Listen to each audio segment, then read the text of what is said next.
Hey, welcome on in, guys. Tobin here with you. Thanks for checking us on out. Hope everybody's doing great out there. Certainly better than I am tonight. After some rough basketball watching, I was watching the World Series a little bit, but I wanted to get in a Dolphins video today because I was, it was cut up sound. I got the pregame show. If you guys want to check it out, Game Day Uncensored pregame, 4 hours of pregame coverage, 9 a.m. this week. 560 WQM YouTube page, myself, Solana, we got Adam Beasley, Omar Kelly, who stopped by the show. So check that on out if you could. But, I do a lot of the cutting of my own sound because of what I might want to play on the pregame show or my radio show with Leroy Horde every single week. And, dude, I heard some wacky stuff today from the Dolphins, man. I heard just some wacky stuff from the Miami Dolphins. And the first one I heard was from Tua. And I got to tell you, man, I'm a Tua supporter. I'm a confident Tua supporter too. I was happy that he was back. It was good to see competent offense, although disappointing they could not come through. He definitely makes Sundays more enjoyable. And I have liked when Tua has stepped up and defended himself. I liked this with Ryan Clark. I liked this back in the camps where he was, clapping back. The last training camp I covered, I remember the first time where he was like, ripping on people who thought he couldn't throw the deep ball. He's like, the old, it looks like money. All that stuff. I love that from Tua. I love when he goes back at his public critics specifically. He even, kicking a little dirt on Brian Flores because he finally got his bag and he reached his destination of getting paid. And good for him. Taking a victory lap. Dude, I got to tell you, today he had a public misstep. And it was talking about the missed snaps, right? Which was for sure the swing point of that game for the Miami Dolphins, right? 2 weeks ago, what was the big swing? 2 fumbles. Very obvious. This game, the snaps. It was the missed snap, fumble, all the way to the back of the end zone. And it was an awful play. I don't know who quite to put it on, if it's on Brewer, if it's on Tua. What I do know is, they probably both deserve some of the blame in there. And that we see a ton of snaps all the time that are correct. Every once in a while, one hits away. But if it hits you in the hands, typically, if you're a quarterback, you catch that puppy. And Tua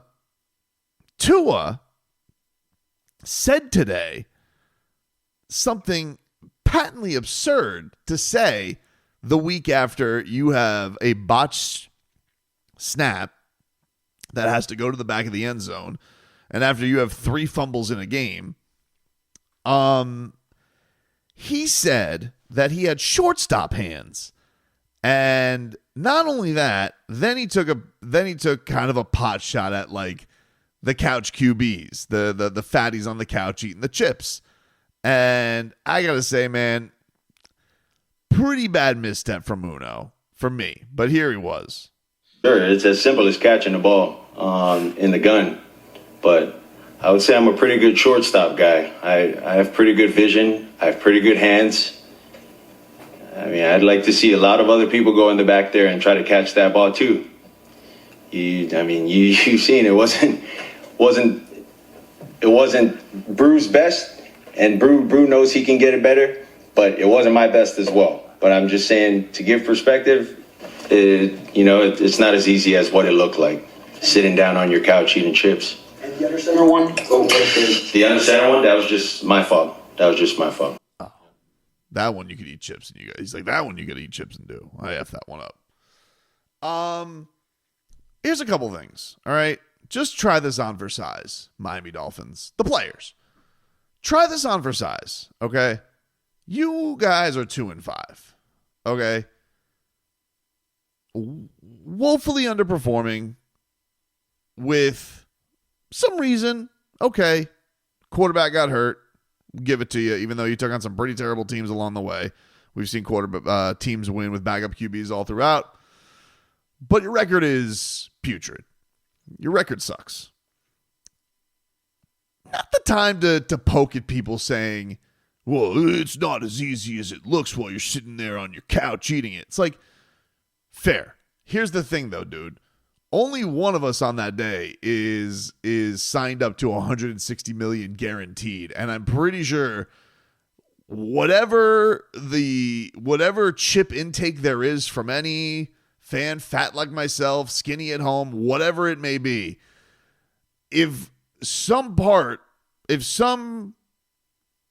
organization thought this guy was worthy of spending 160 million guaranteed on, I'm pretty sure that they would want him to be able to do the most routine thing that is in the sport, and that is catch the damn football.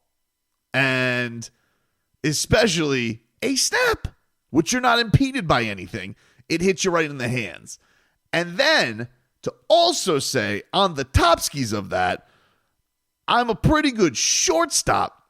Well, dude, if you're a shortstop, you got the hands of Hanley Ramirez, which for my 06-07 Marlins fans, that's a really funny joke. Go look at Hanley booting the ball and Tommy Hunt losing his mind. Alex Gonzalez, you are not, my friend. Adeni Echeverria, you are not. You are no Edgar Renteria nor Miguel Rojas. Okay? You have had some stone hands on some of these. And like Tua had 13 fumbles last year, which, you know, everybody's like, oh, does he have baby hands? He does not have small hands, but he doesn't seemingly have good hands. And when he says shortstop, like, yeah, Tua does some really great stuff with the ball. He can ball fake. You go watch Baldy's breakdowns. What he could do with the football is incredible. And especially, you know, the no-look stuff. Look at his shovel pass to Julian Hill. I was like, damn, that was really, really cool. Tua can be a wizard with the football.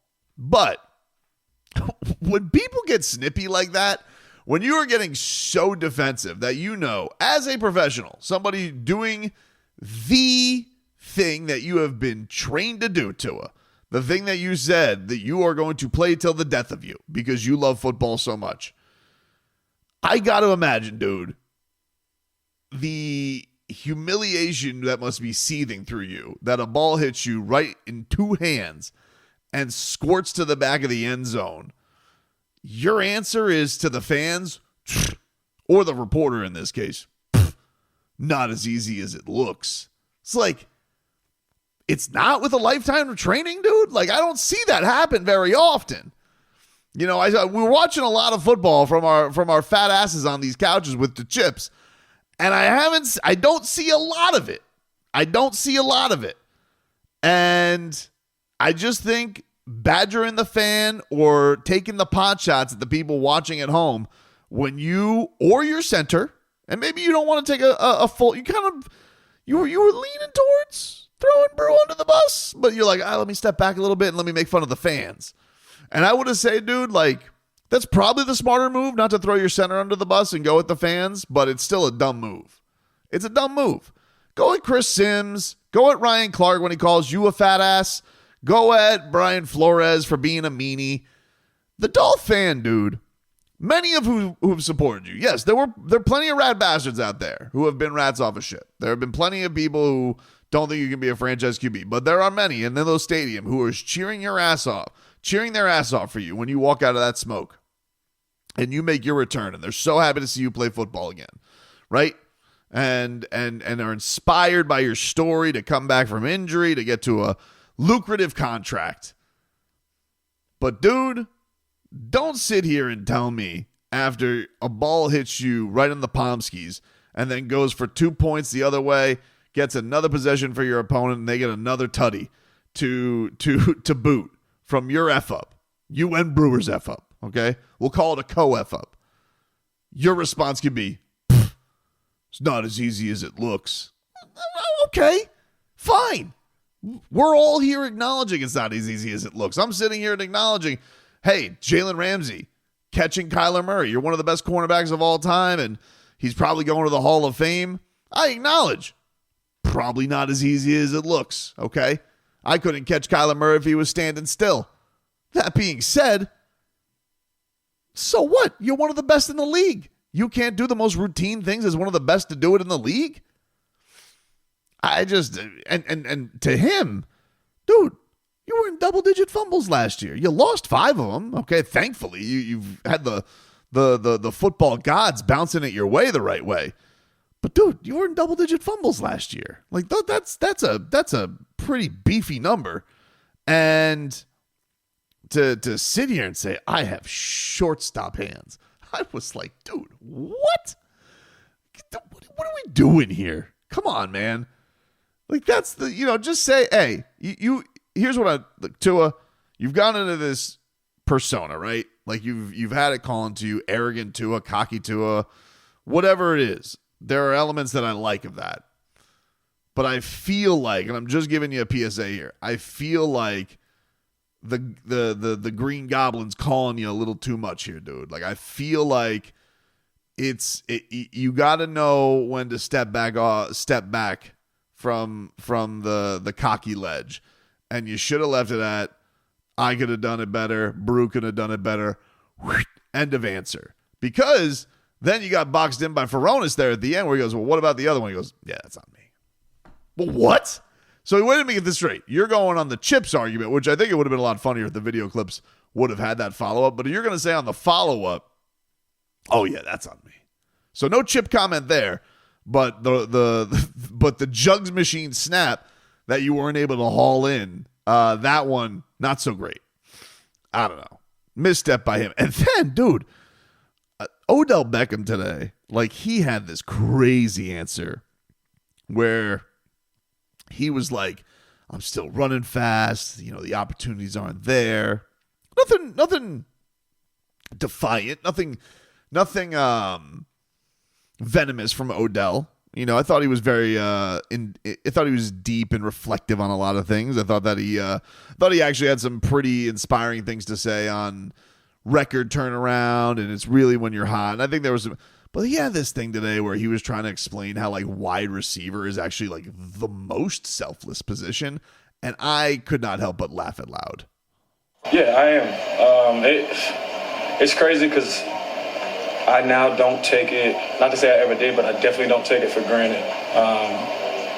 I've been through probably more than, you couldn't name a star receiver who's been through, what I've been through as far as injuries and situation, like you just can't, and as far as how I feel in my body, like today was supposed to be a light day and I was out there pushing it, you know what I mean? I was out there trying to find something to get better and I feel good. I don't ever want to take that for granted again, even when it's difficult. Like, people always talk about receivers and they're like, oh, the divas and all that they say. And it's like a receiver is the most selfless person on the field. Okay. Oh, definitely was like, what? The receiver is the most selfless person on the field. I was like, oh, okay, cool. Everybody's here of high honor on the Miami Dolphins, like they are doing the Lord's work of catching snaps and just playing wide receiver in the NFL. Selfless acts right there with the soup kitchen, right there with picking up trash on the beach. These are heroes. This is truly epic work. I got to tell you, dude, I'm like between like the snarky stuff on Twitter, the snippy answers, all of this stuff where like they get the little feathers ruffled because they're like, oh, people are rats off a ship. No, dude, you guys are just playing like horse bleep right now. And people are allowed to be pissed at the team they root for. Okay. There's a line. Don't get me wrong. I'm not sitting here and calling for you guys to abuse anybody in Twitter mentions and be like an asshole. I'm not trying to say that.